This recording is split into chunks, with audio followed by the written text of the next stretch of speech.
Hi everyone, the Nigerian psychologist here. Welcome back to my channel. If you are watching this video, you may or may not have met me before.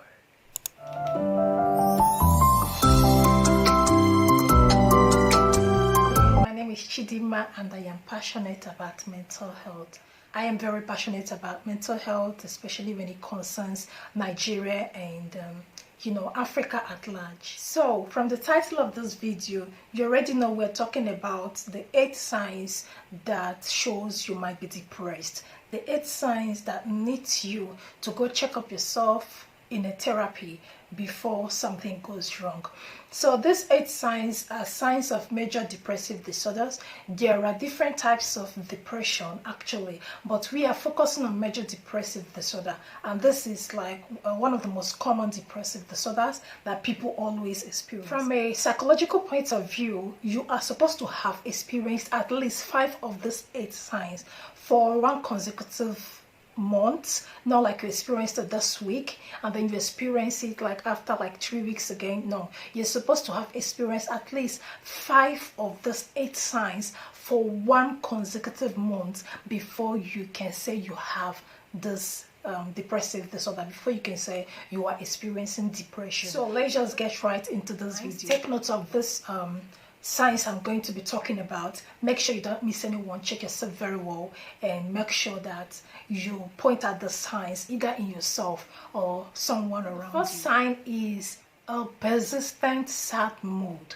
either most of the days, as in most days, or on most of the day. So you are experiencing sad mood most days. Say in 1 week, about 4 days in 1 week, you're always sad, you are moody.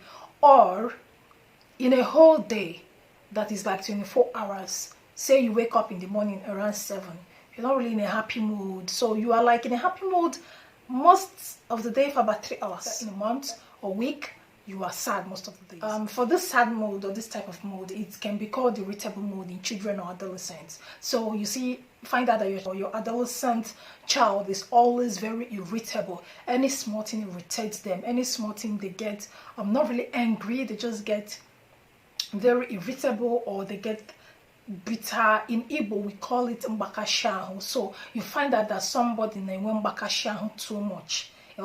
So when I like mbakashahu, no, and it happens for most of the days. So this is one sign that you should look out for. The second sign is loss of interest or pleasure in previously enjoyed activities. So these activities, you may not even have been previously enjoying them, you might have been previously enjoying them, so suddenly you just lost this interest, this pleasure. You used to be full of life, or you just like life, or you just even a normal regular person. Okay, sorry, let me correct something quickly. So in psychology, there is nothing really like normal, and this also I learned from my friend Amarachi, who is a psychologist. These are just mental illnesses that people experience. We humans have been said to be created equally. Everybody is normal. It's just that people can experience mental disorders and all that. It doesn't make them abnormal. So everybody is normal in their own way. So I'm sorry to have used the word normal, and I hope you take note of it. And maybe I'm going to do a video some other time talking about facts about psychology. So this is one fact. Right back. Experiencing loss of interest or pleasure is a sign that you are depressed. It's one sign that somebody is going through depression. You are experiencing sad mood, or you are experiencing loss of interest or pleasure in something that is actually supposed to be interesting or pleasurable, or you've lost interest or pleasure in something that you usually used to have interest or pleasure in. So you like to go out and have fun, you like to play football, you like to do, there are just certain things that you like to do, but somehow you've lost interest or pleasure in them, and so your friends are calling you, you are not even able to do that.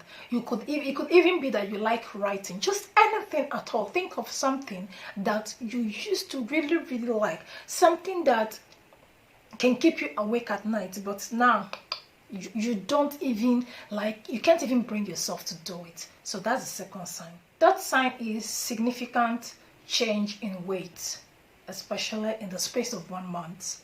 So now this significant change in weight can either be loss of weight or addition of weight. So you have to check out if this weight that you have either lost or put on is as a result of a sickness or anything like that. So if it is not as a result of sickness, then you may be going to depression.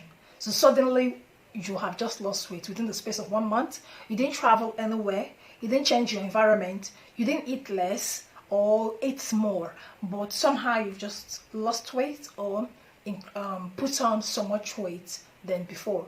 Fourth one, change in sleep patterns. Change in sleep patterns can come as insomnia or hypersomnia.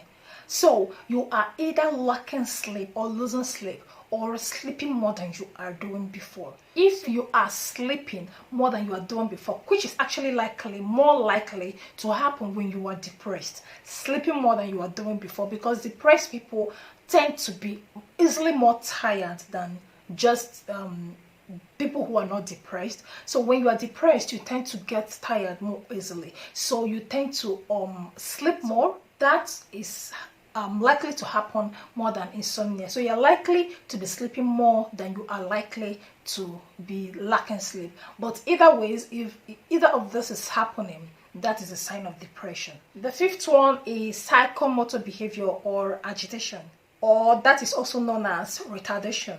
So you find that you are having psychomotor behavior. So you could just easily break a plate, you fidget more than before. So you are seated at a place, you are not actually being yourself, you are more nervous than before, you easily break plates, things easily fall off your hand, you behave slower, like your functioning ability comes down, you become slower, despite the fact that maybe you're becoming stronger as an adolescent, or you're supposed to be stronger at your age. You actually drop in your functionality. So sometimes you're doing something and someone is like, why are you wasting time now? Behave like a human being, do fast. Those kind of stuff. When you tell it to a depressed person, it actually makes the person feel even worse, because the person don't even have the power to stop him or herself from, just acting like that, having that psychomotor behavior. So sometimes you see you fidget, or you can just say something that is out of place, maybe use a word for the wrong item, things like that. I think that can happen both to adults, to children, to adolescents. So you find that your young child or your adolescent child is always breaking plates. You ask the person to wash plates, and before you know it, you don't hear boom or kitchen, and then you start beating the child or beating, and sometimes you find that your child does not even regularly behave like this, or they are carrying something and before you know it's falling off their hands.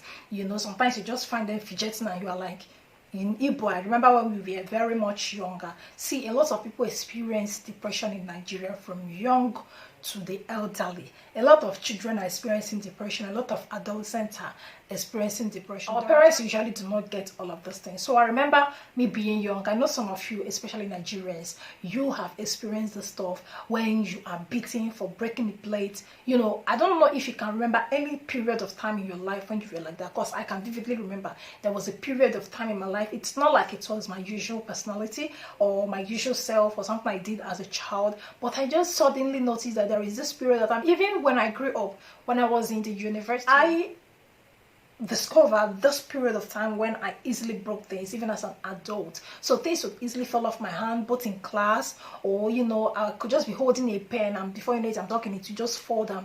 This kind of things. I would fidget a lot, and just some kind of irregular things that were not part of me before. So yeah, if you find that your child is going through that, or you are going through that, you would have to look into that sign, because that can be a sign of depression.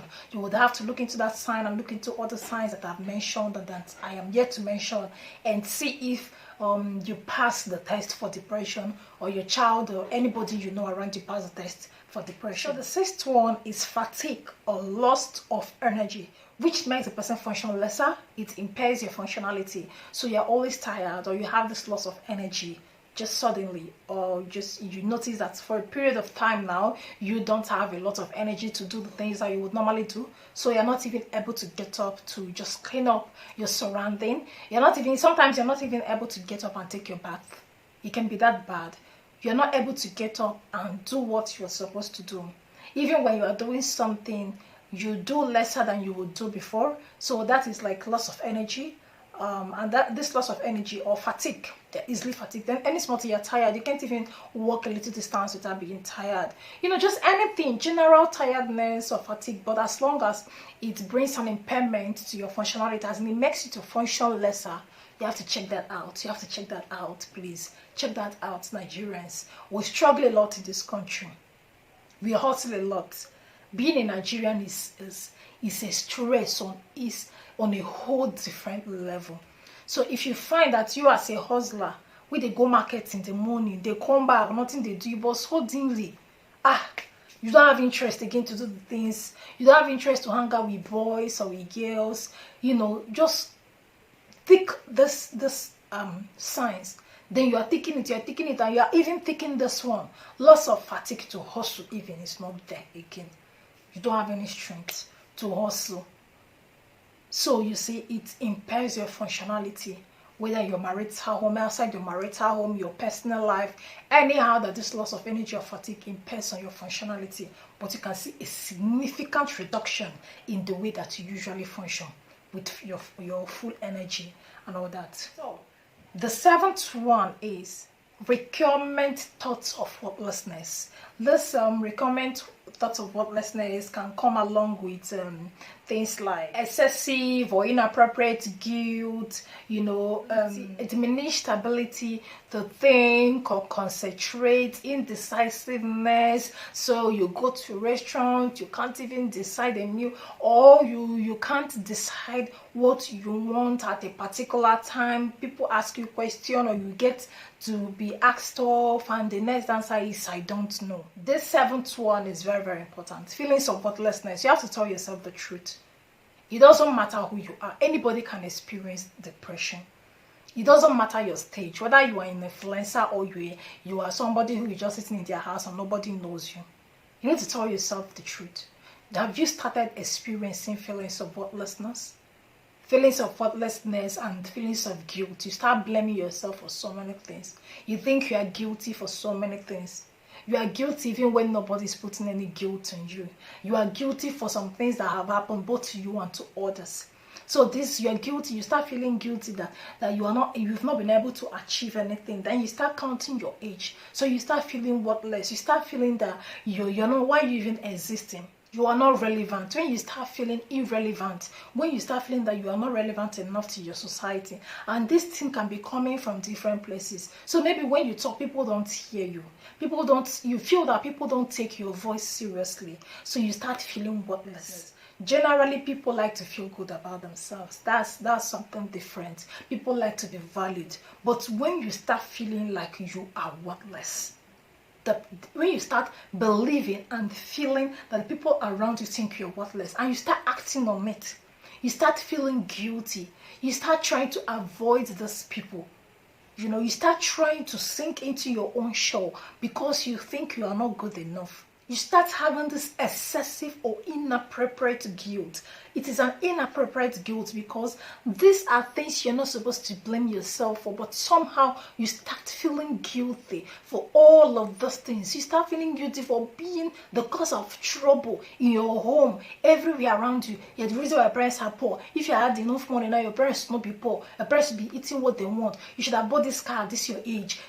Sometimes maybe your parents call you and they look at what's happening at home, and then you start feeling guilty. If I had done better, maybe my parents will not be in this position. It's my fault. I'm the cause. And then even when there is no need for you to blame yourself, you still find reasons to believe that you are worthless. You are irrelevant. Maybe if you were like this would have been like this. So feelings of worthlessness that become very severe and intimidating to you. This is one big sign of depression. If you check this and check 4 other signs, please, jejely submit yourself to a therapist. You need help. You need help. You may think you don't need help until something happens. And then you realize that all of this compilation of feelings we are waiting for, it blow like a bomb.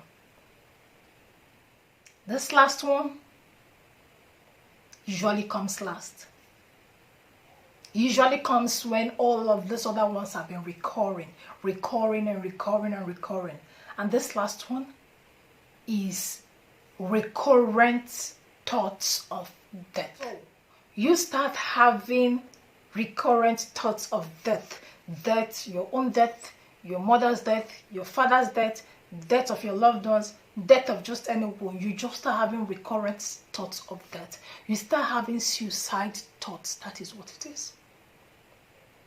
Thing is, most of the times, these suicide thoughts, you don't even have a plan to execute them.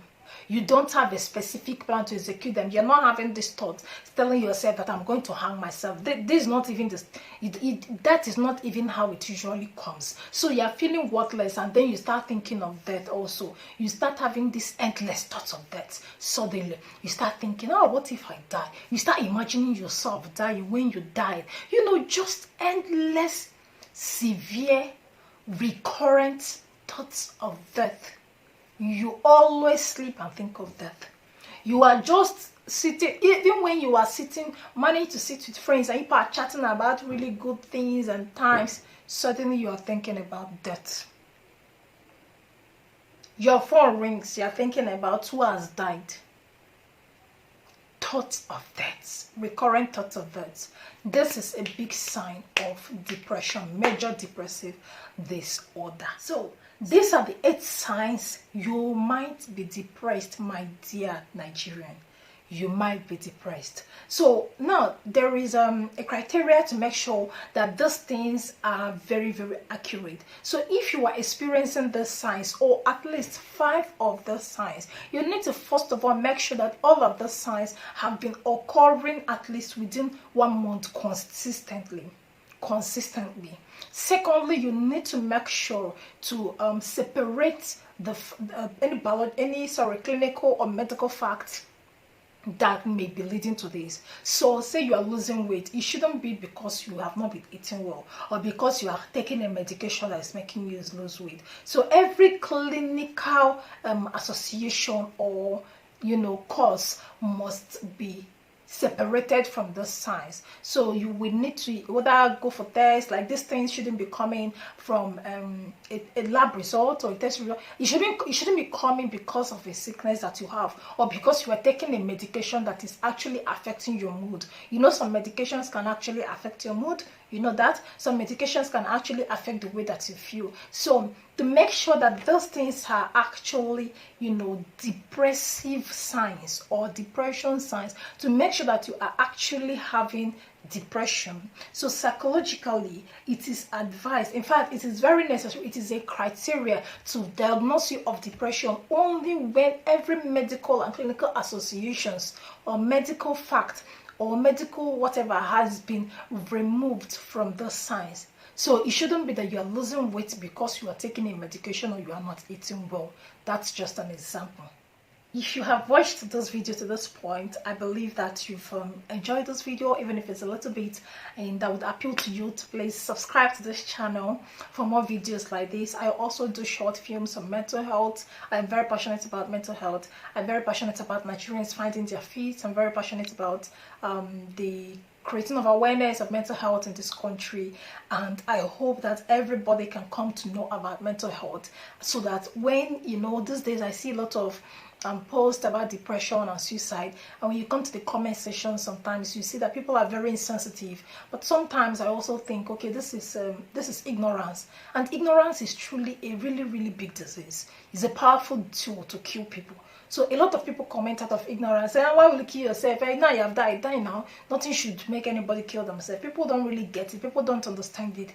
But then I think that even if you don't understand mental health, you don't understand depression, you should be sympathetic. You should just be a human, first of all. You should be human. You should ask yourself, what is it that can make a person say they want to kill themselves? Oh, I sympathize with you, that you have gone to the level that you are not even able to overcome the power that makes you feel like killing yourself. That makes you a human before any other thing you are. Outside that, I think you're just someone who does not have a heart. And anything that does not have a heart for another person, any human that does not have a heart to feel or sympathize for another human, that's a very, very serious negative mental health disorder. But the person shouldn't it's mostly animals who don't have a heart for others. So even dogs, when you try some animals really good, you see they have a heart for their owners. They pet their owners. They know when their owners is going through stuff, and they sympathize and empathize with them. Yes. So you as a human being should learn to be compassionate, be kind to other people. You don't know what you don't freaking know what people are going through. You don't know. You don't know. You don't know. Mental health is very, very important. Mental health diseases are very real. Depression is real. Those things that I have mentioned are real. For someone to think that they are irrelevant is very real. So if you are not thinking that way, you should be grateful, and you should be kind to people who think like that. So thank you for watching this video. Subscribe to this channel for more videos like this. You can check out my short film. I am still on the verge of creating awareness, so please join me, share this video, subscribe, like this video to motivate and encourage me. I hope to see you next time, and yeah, bye, and take care of your mental health. Mwah.